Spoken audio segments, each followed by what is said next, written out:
Macam mana pelumba Dakar Rally tak sesat di tengah padang pasir tanpa GPS? Rahsianya ialah gulungan kertas yang dipanggil roadbook. Roadbook ialah sistem navigasi khas yang digunakan dalam Dakar Rally. Pelumba tidak menggunakan Google Maps ataupun Waze, sebaliknya mereka hanya bergantung kepada roadbook untuk mencari laluan perlumbaan. Semua arahan dicetak pada gulungan kertas panjang atau rolling paper yang dimasukkan ke dalam alat khas pada motosikal atau kereta.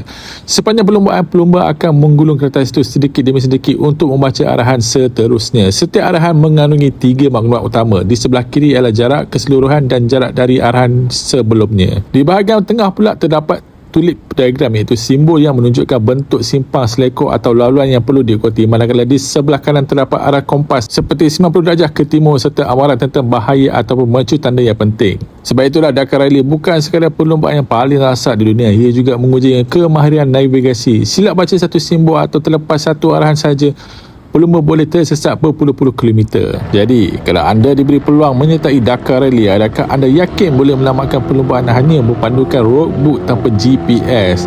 Kongsi jawapan anda di ruangan komen.